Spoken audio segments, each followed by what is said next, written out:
So we had a very weird episode last week where we talked about something very boring, perhaps. I hope we made it interesting. Or perhaps very triggering. Yes. Talking about going to the dentist is maybe not what people sign up for coming to this podcast. Yeah. Let's talk about a movie. Let's get frivolous again. Yes. So we had a whole episode where we talked about depictions of authors in media. Yes. And I raved about The Lost City with Sandra Bullock the whole time. Yes. Have you seen it? I have now seen it. You've seen it. So we're not going to cover the same ground about authors, but I think it'd be fun to talk about that movie and about whimsy and suspension of disbelief in movies. Yes. And television which and can be difficult. The phrase that I hate, the single phrase that I hate more than any other form of art criticism is just turn your brain off and enjoy it. And I don't want to turn my brain off and enjoy it. But at the same time, I friggin' loved The Lost City. See, and there is something to that. We talked about in Moon Knight how wonderful that scene was visually where they turned back the time. And yet that scene makes no sense from there's so many things broken about it. Yeah. I couldn't turn my brain off for that one. I was could I. capable of it with The Lost City. And I think it's about promises and expectations. This is a show that right from the go, the tonal promise is, this is a little outrageous. Just go with it. And it's like I can sculpt the framework of the film around that idea and then go with it. And I think that it's much easier with comedies in general. It is. And which is why, you said whimsy. Yes. This idea of, this will be fun, rather than, this will be exciting or this will be suspenseful. Right. Yeah, I don't and want there'll be some of all of that, Yeah. but really the main sense is I thought The Lost City was great. I'm glad. I loved it. I've been a fan of Romancing the Stone and Jewel of the Nile forever. I would not rank it in the pantheon of, I would give it a solid 7. Okay. Right? Out of 10. Out of 10. I don't know if you would rank it higher. The solid 7 is about as high as a movie like this can get for me. Without certain things happening, which we can maybe talk about. But I thought it was really good. Brad Pitt absolutely stole the show. Oh, yeah. And particularly his chemistry with Channing Tatum was so incredibly wonderful that that was my favorite part of the whole thing. But Sandra Bullock is a fantastic actor. And just did a really, really good job of selling her role. And I said this before, I think Channing Tatum as a comedian is phenomenal. It was such a brilliant move. Before I went into it, I thought completely wrong about this movie, right? I did not know how bumbling Channing Tatum would be and how that would work for the narrative and the story for bringing the two of them together. Have you seen either of the Jump Street movies? I have not. He's wonderful in those as well. They're far filthier, of course, than Lost City is. Yeah. But he does have a genuine gift for comedy and for physical comedy, which I think is great. I will say, Brad Pitt, you're right. I think he stole the show. He has... There's always one or two lines of dialogue that I will pull out of a thing and think, this is brilliant. Yeah. This is the rest of the movie is funny, but it achieves true brilliance when she asks him why he's so handsome, and he says, "My father was a weatherman." That I am jealous. I am genuinely jealous of that line. They had another just genius level line in there that I have now forgotten. I'll have to look it up. I believe there was one line in there that I envied on the level of the Weatherman line, which is a good line that I thought was even better. And I'll have to find out what it is and post it in the comments or something like that. I only watched it a week ago, and I had it on the tip of my tongue for a couple of days, but now it's fled my brain. They did a good job with it, and I think we talked about this before that as ridiculous as it seems, the big romance convention where they have the cover model come out, that's accurate. Yeah, that was pretty. That happens. It's like the most accurate part of the movie. Oh, yeah, that's the part you don't have to suspend your disbelief for, and it's probably the part that a lot of non-author people thought was made up.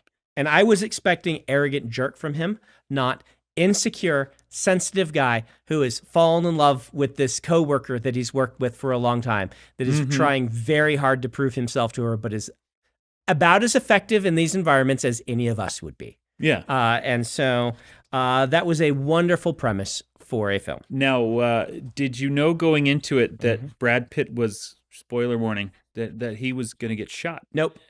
Because I, for some reason, Yeah. assumed that. There's Did you? nothing in the trailers that stated or imply it. Assumed it as well. I assumed that he would be out of the picture. I didn't assume that he would get shot in the moment that he did. It was still a surprise, but it was the perfect moment. They did it really well. My wife had no idea it was coming. Right. And it was a great surprise to throw in. As soon as he died, I leaned to Emily and I said, and I promise you this is true, I said, all right, we're going to see him at the ending.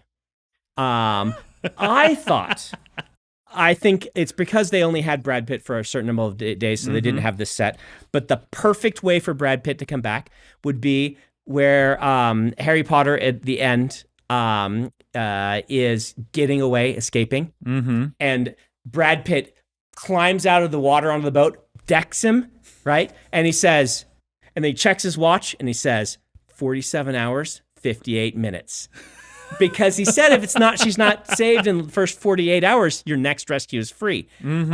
So either that or 4801, call me next time. Yeah. Which would have been a good joke. I thought that would be the perfect ending. But then it didn't happen. And my wife looked at me and she's like, oh, he's coming back. And I'm like, there'll be a mid-credit scene. Yeah. You don't kill Brad Pitt in this kind of movie. You can shock value, but you have to give us Brad Pitt still being alive, or it's too sad an ending. And so then we got the mid-credit scene. And frankly, he was, like you said, he had such perfect chemistry with Channing Tatum that I'm assuming whenever we get our Jewel of the Nile of Lost City, that he's going to be back again. Because also his explanation of why he's back, you got shot in the head, your brains were all over, and he said, you only use 10% of your brain. That was so great. Yes. Anyway, I did not call him coming back. Didn't you? But I did call a lot of the plot points because of Romancing the Stone is, like, there's the part where, they finally get away from the bad guys and they roll into town. And I'm like, oh, okay, I've seen this cops scene. Are bad. The cops are bad. They're going to dance. Like, down the line, everything Romancing the Stone did. But yeah, I enjoyed it. I enjoyed it too. The reason it's not a 10 out of 10, or, reason it's a 7, some things that I feel like Sandra Bullock and Channing Tatum's chemistry was not great for me. I did not actually believe that she fell in love with him. Yeah. I could believe that he fell in love with her. Yes, I was totally on board with that, but they did not sell me on that. She was just, she was doing a really good job, like I said. But she was in this is miserable, I am miserable, everything about this is awful mode for most of the movie, which again is very realistic. But I did not see any desire for romance for anyone but with Brad Pitt during that moment right before he gets shot. Well, and her character arc was not falling in love. Her character arc was letting go of her dead husband. Her dead husband. And that I believed completely. Right. And I thought they tied it off really well. And then it seems like a very autopilot stretch to go from, well, I have finally said goodbye to him. Come here, Channing Tatum. Yeah.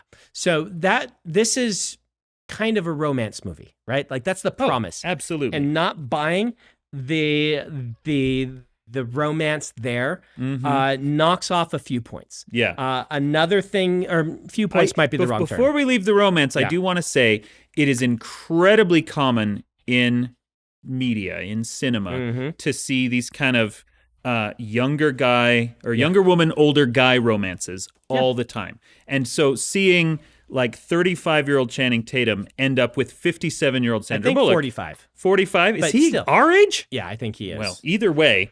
Regardless, it's not a huge difference, but usually there's no difference at all, or the guy's much older. And so that was cool. I'm totally on board with that.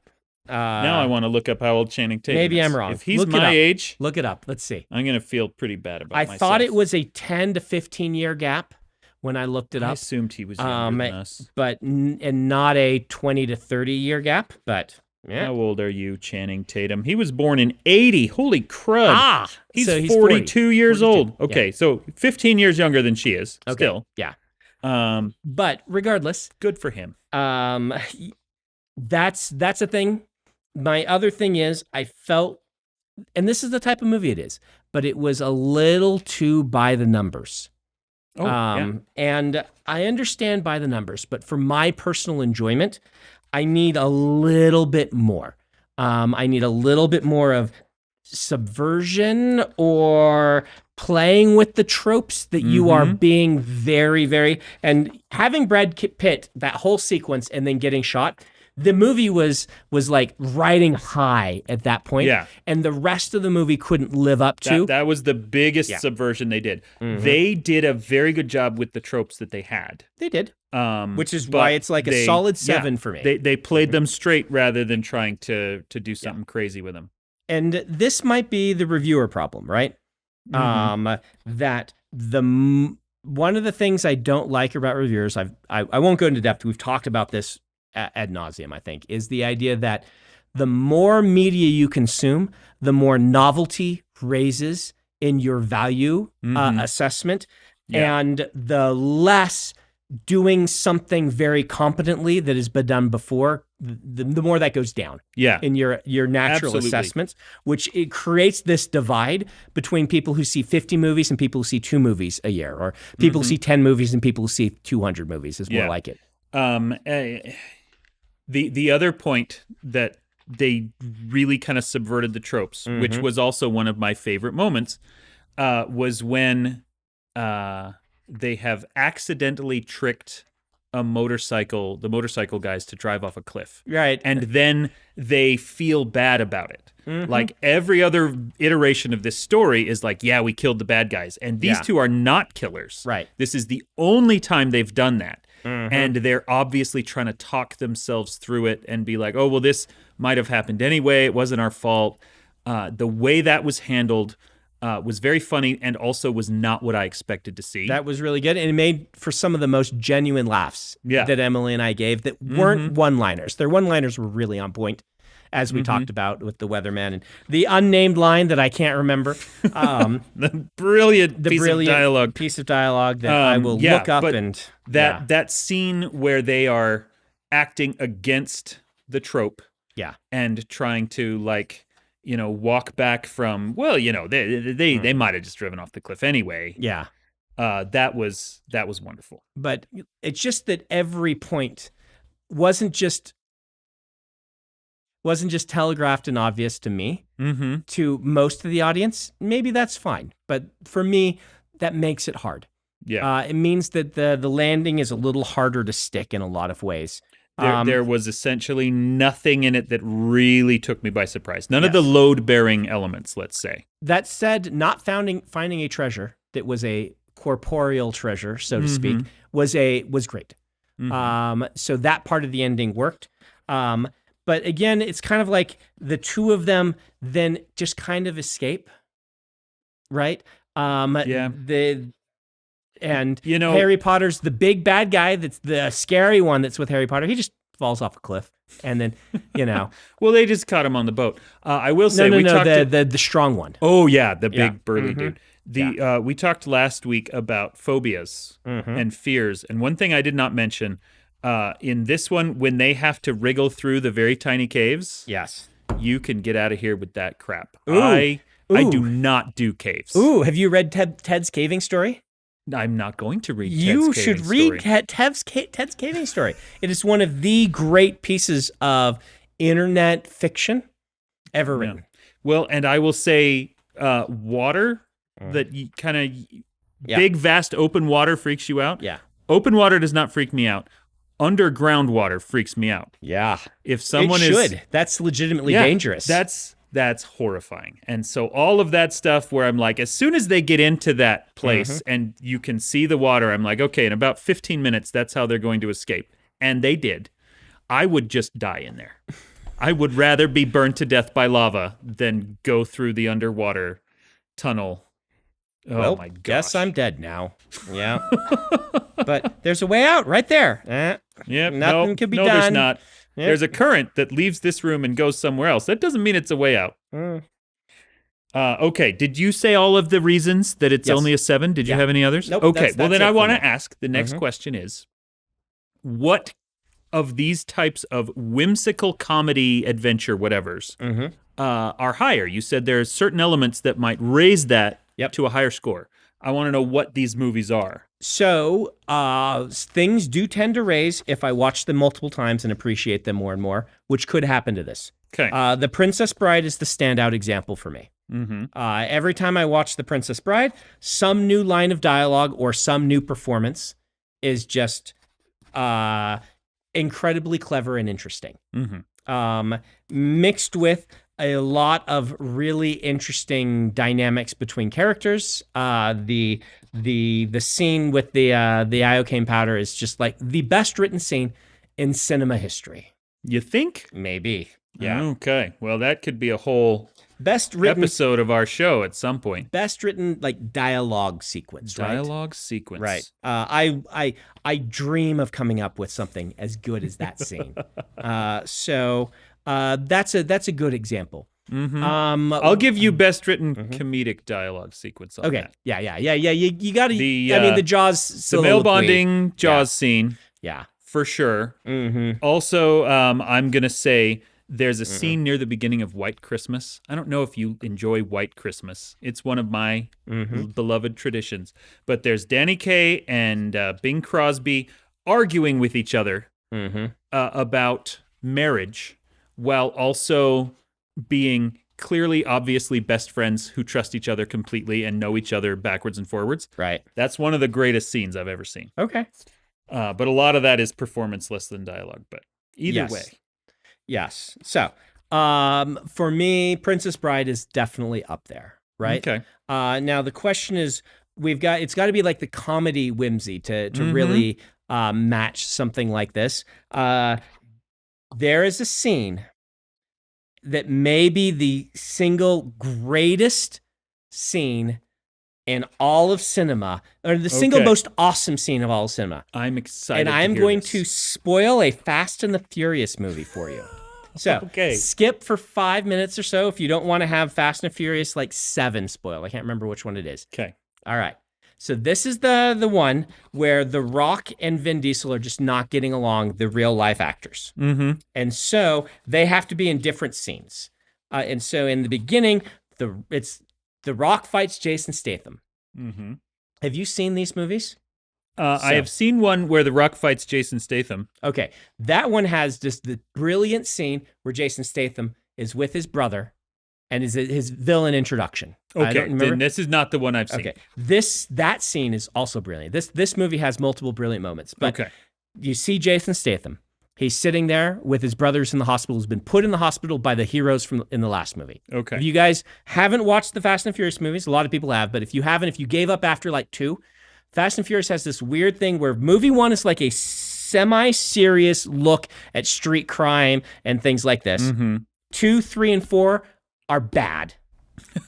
Movie 5, they decide, oh man, we're really going down the gutters. What if we became Mission Impossible with cars? And they became high budget heist movies starring criminals hired by the government to stop other criminals. Okay. And then they get awesome. And so Jason Statham's brother's and it introduces him. He's like, my brother, you've always been the black sheep. You are a terrible brother, but you're family.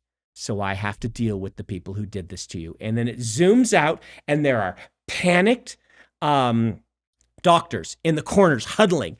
The lights are sparking. There's bullet holes all over. He picks up a gun and he strides out of the hospital through corridors that are smoking with bullet holes and things falling around him and dead police officers all over. You see only the aftermath. He just walks to cool music. There's 2 more officers around a corner. He just casually throws a grenade, walks past them. The room explodes behind him and he gets in a car and he goes to get Vin Diesel for beating up his brother. right? Okay.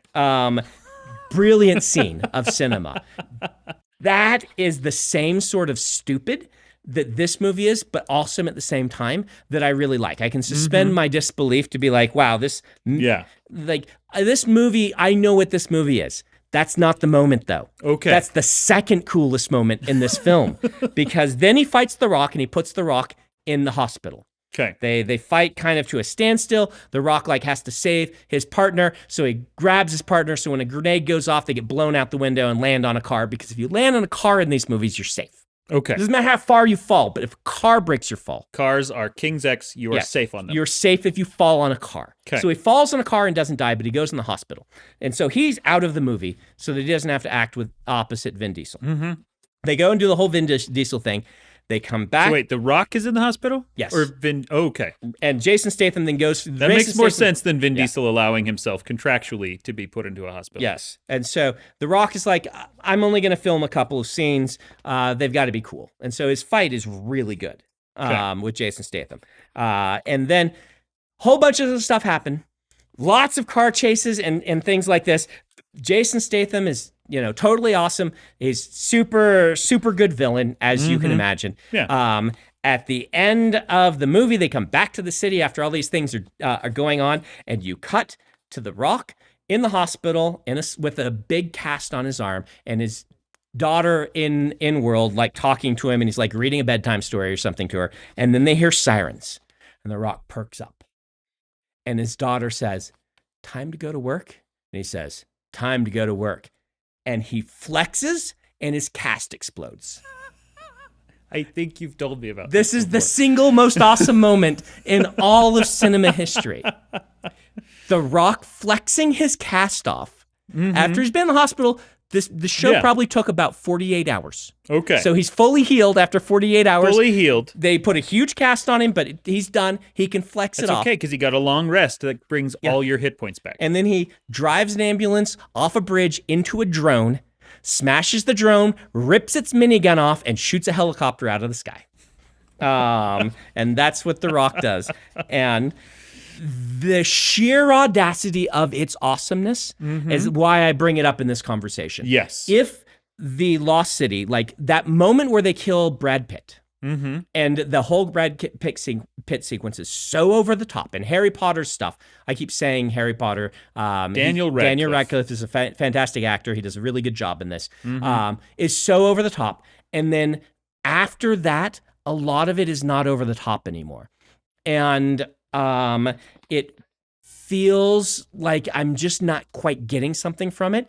And it feels like if they want to go that far, it's hard to scale back. They are doing, after that point, a completely competent and very enjoyable action comedy. Yes. But you're right. After that point, they're no longer going over the top. Yes. They're just going to the top. Yes. And so I give that Fast and the Furious movie a higher mark, because they have this super cool scene, and then they top it later on with the thing that I can't believe that they got away with, right? But it's The Rock. He can flex his cast off. We're okay with that. It makes perfect sense. What about you? Oh, man. Other movies with a same whimsical, I don't know if mine counts because it's full on action, but you are not supposed to watch that scene. Yeah, and take it seriously. The one that keeps coming to mind is, again, another perfect example of going way over the top, is Cabin in the Woods. Oh, yeah. Have you seen that one? It's a good movie. It is such a brilliant movie. It is not an action comedy so much as it is a horror comedy. Yep. But it is a movie that tops itself 2 or 3 different times with, I didn't think they were going to go that far. And it's one of those that I mentioned before that every time you watch it, you're like, hey, wait, look over here. Look at this thing on screen that they I didn't connect those two things. That makes sense. And it sits up in the upper echelons of Dan's favorite horror, along with Scream, both of which are directly about media and different layers of observing horror and how guilty are we as the audience that enjoys these kinds of things. And that is absolutely the kind of academic crap that I get off on. You showed me Scream. I hadn't seen it. It's years good, after, isn't it? It is very good. I don't think I love it on the level you do because I don't know the tropes as well as you do. And it's another one where I'm not going to spoil it just in case, but nothing tops the opening 5 minutes in the entire movie for me. For me, it's the VCR scene. Okay. With the guy in the van. But you're right. Those are the two best ones. The thing with Cabin in the Woods is obviously there is the huge panic button, let all the monsters out into the facility. And I think this is not going to get any bigger than this. Yeah. It is the most gruesome thing. But then at the end, and at the risk of spoiling this movie, you realize the whole thing has been about we need to reenact these horror movie tropes in order to appease sleeping gods. The ancient old ones, they just like this story. Yeah. And so and they do such a good job of kind of exposing the ritual behind it. And I love that. Right. And then we represent the 8 sleeping gods. It's a nice metaphor for all that academic stuff you're saying. Like, we have to appease the audience who wants these horror tropes, so we're going to give them, it's really good. And then I think a lesser movie would bow to that. Yes, it would. And this one is like, screw that. And at the end, they just are like, okay, we're not going to go along with this anymore. And the last shot of the movie is an elder god waking up. Yep. And coming out to destroy the world. The world gets destroyed. That is the kind of audacity that I want to see in my movies. Yep. And so, yes. Yeah, the last scene of that movie is just jaw on the floor. Did they really just do that? Did they really just do that? Yeah. And I love it. I love I teach classes about Jaws. I want to start teaching classes about Cabin in the Woods because I think it is nonstop brilliance and perfection from beginning to end. Except, Joss Whedon. Except Joss Whedon. His fingerprints are all over it in smudgy ways. But I'm not sure. I'm trying to think of just pure action comedies rather than horrors. Yeah. Because I'm going back to that sense of whimsy. Cabin in the Woods has a lot of humor, but it doesn't have a lot of whimsy to it. And I'm not even sure if whimsy is the right phrase for the one that the Fast and the Furious movies. What's a whimsical action movie? I mean, something like Grosse Point Blank could maybe fit in there, but it doesn't quite. It's more in that sort of almost shock value sort of thing that's going on. The whimsical action comedy. Boy. Okay. We're going to sit and think about this for like 5 minutes. Yes, and then you're going to cut this out. We're not going to cut this out. You're just going to stare at us thinking. Then they're going to cut this out. They're absolutely going to cut. Yeah. Okay, fine. We totally didn't just cut. We didn't just cut that out and then Google a bunch of movies. But I just completely out of the blue thought of Big Trouble in Little China. Big Trouble in Little China. Which is dumb that I had to look it up because I actually watched it last Saturday. Really? My wife had never seen it, and my sister had never seen it. And John Carpenter is, for low-budget filmmakers, pretty accessible. Yeah. Granted, he's had a few high-budget, but you know what I mean. For indie darling / cult filmmakers. And so I thought, Big Trouble in Little China, good place to start. A little bit easier to get into than The Thing or Halloween, maybe. And man, that movie is amazing. And it has that whimsical action comedy. So what about that movie makes it a 10 out of 10 for me? I would love to know because that's one that has never fully landed for me. Yeah? I can only remember seeing it once and thinking, what is all the fuss about for this movie? I did not grow up with it. Yeah. And the way that so many other people in our generation did. I saw it, I think, in college, possibly with you. And I probably showed it to you. So here's why. Number one, talk about deconstruction of tropes. If you haven't watched it in a while, Kurt Russell is the sidekick.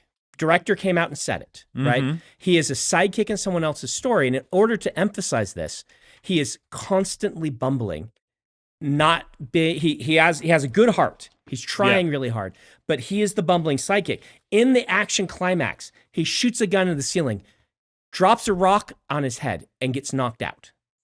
while everybody else is fighting. He gets back up and does stuff, but the deconstruction, going that far to have your action hero who's on the poster, all buff and stuff, be the guy who knocks himself out bumblingly when the big confrontation happens, is the kind of wonderful audacity that makes this sort of thing work. The practical effects look so good compared to other things from the era and just a little bit later, that they're just delightful. And we liked them as kids, and I like them even more now. Yeah. That's something James Sutter refers to as Henson's Law, which is computer effects will inevitably become dated, but cool puppets will always be cool puppets. And so there's that. The writing is just sharp and on point. Every few minutes, a just fantastic line is coming out of somebody's mouth. It does, for the 80s action movie, a pretty good job of trying to be respectful of Chinese culture and society and characters, and stars Chinese actors in lead roles, and works very hard not to sideline them, even though the action hero is like the star, but he's also the sidekick.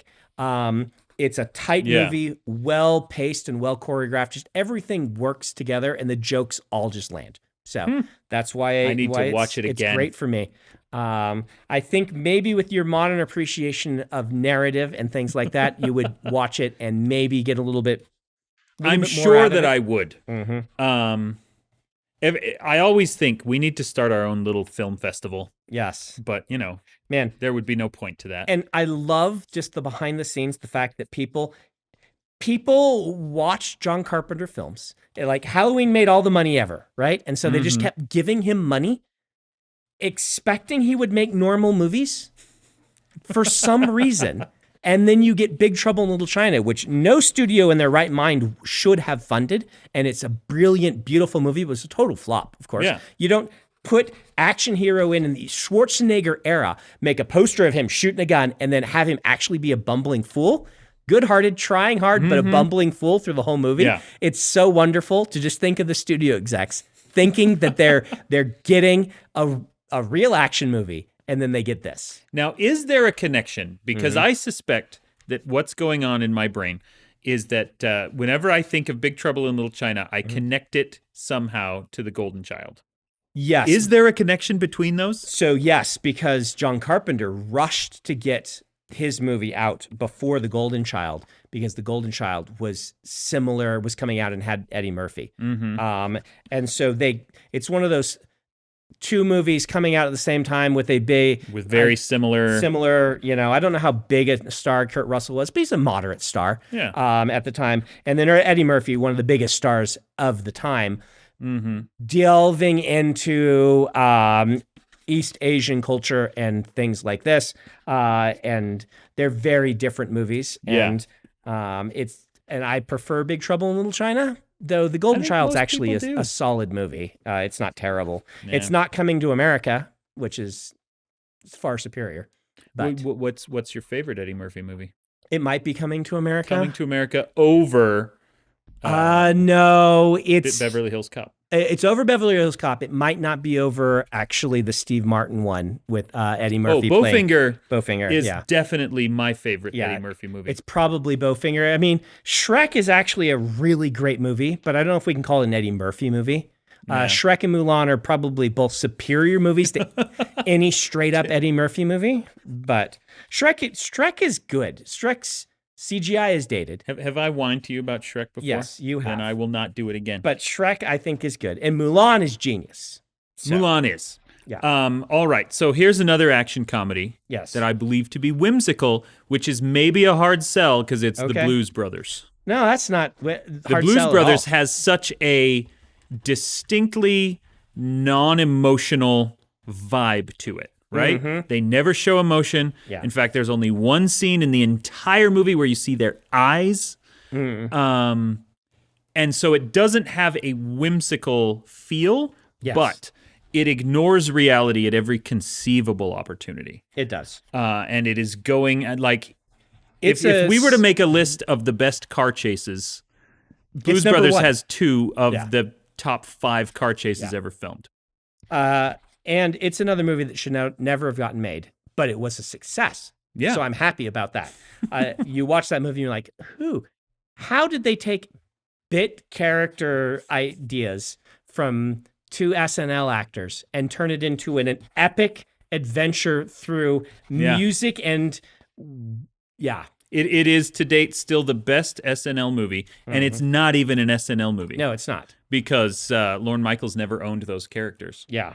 No, that is one of my all-time favorite movies. Easily a top 10 for me. And yeah, the dialogue in it is funny. The attitudes are even more funny. The way that they refuse to react to anything. Yep. And then, of course, those 2 car chases are just marvelous. Do you count Jackie Chan as whimsical? I think we have to, right? Do you? Because he is, at his heart, a comedian. He is, but comedy and whimsy are different for me.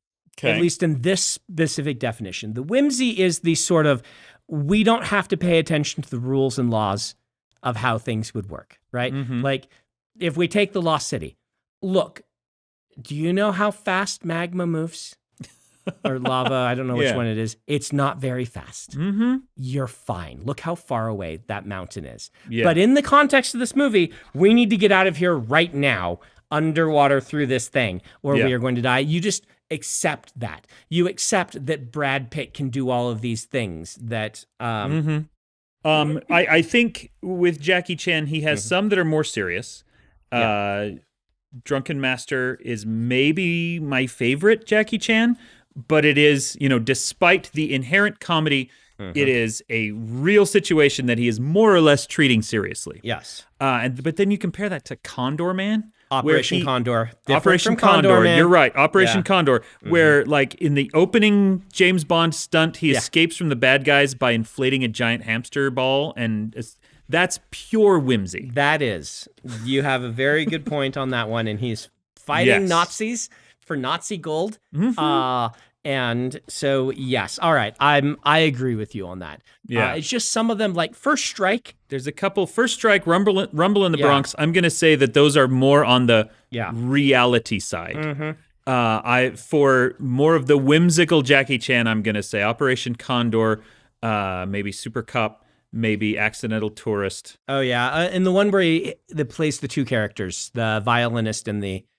what's it called? Which one was Twin that? Dragons, I think they called it in America. I don't know if that's the Chinese name. So yeah, there's those. And then what do you think of the American Jackie Chan movies? Do we need to do like an entire Jackie Chan episode? We honestly could do an entire Jackie Chan, because I have seen all of his modern ones. I've even seen the late ones, most of them. And I've even seen some of his very early ones before he got to make his own artistic choices. The American ones I love, but usually for different reasons. Okay, yeah. Like there's some the action is never as good. Yeah. Right? I mean, like, they don't let him do as much, and he's older. Yeah. So you look at, I mean, even Accidental Tourist was made after Rush Hour. Yeah. But still has better and more interesting fights in it. Rush Hour, though, is a genuinely great movie. It's just not a martial arts movie. Rush Hour or Shanghai Noon, which is better? I want to say Shanghai Noon, but it's Rush Hour. I have to watch them again. Chris Tucker, I just cannot take too much Chris Tucker. I can take him in a small amount. He adds a lot to a film. Ruby Rod adds works a better ton. for you. See, Chris Tucker, I could watch forever. And I really do like Owen Wilson a lot. Something about his performances always makes me laugh. Yeah. And no, Owen Wilson is great. Shanghai Noon is great. Shanghai Nights is not. Shanghai Nights is problematic in a lot of other ways. Shanghai Noon I adore, but I think in terms of structure, and the story, Rush Hour is tightly built. With no significant holes, whereas Shanghai Noon is ridiculous and full of holes. I love them both, but I do think Rush Hour is a better movie. How's that, Ben?